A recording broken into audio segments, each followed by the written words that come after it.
Inner ring road కేసులో చంద్రబాబు ముందస్తు bail రద్దు పిటిషన్ ఇవాళ సుప్రీంకోర్టులో విచారణకు రానుంది. జస్టిస్ సంజీవ్ ఖన్నా, జస్టిస్ దీపాంకర్ దత్తా ధర్మాసనం ఈ కేసును విచారించనుంది. ఈ కేసులో చంద్రబాబుకు జనవరి 10న హైకోర్టు ముందస్తు బెయిల్ మంజూరు చేసింది. అయితే హైకోర్టు తీర్పును ఏపీ ప్రభుత్వం సుప్రీంకోర్టులో సవాల్ చేసింది. చంద్రబాబు బయట ఉంటే సాక్ష్యాలను తారుమారు చేసే అవకాశం ఉందని ఏపీ ప్రభుత్వం పిటిషన్లో పేర్కొంది. ఇన్నర్ రింగ్ రోడ్ స్కామ్లో పెద్ద ఎత్తున కుంభకోణం జరిగిందని సిఐడి ఆరోపిస్తోంది. ఇందులో క్విడ్ ప్రోకో జరిగిందని చెబుతోంది. ఇన్నర్ రింగ్ రోడ్ అలైన్మెంట్ మార్చడమే పెద్ద కుంభకోణమని సిఐడి ఆరోపిస్తోంది.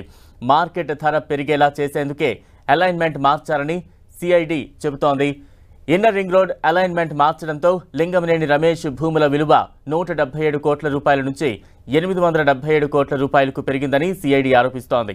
రాజధాని నిర్మాణం పూర్తయితే 2130 కోట్ల వరకు భూముల విలువ పెరిగేలా ప్రణాళికలను రూపొందాయని సిఐడి చెబుతోంది. తొలుత సిఆర్డీఏ అధికారులు రూపొందించిన 94 కిలోమీటర్ల ఇన్నర్ రింగ్ రోడ్ను అలైన్మెంట్ను రాజకీయ అవసరాల కోసం మార్చారని ఆరోపణలు వెల్లువెత్తాయి.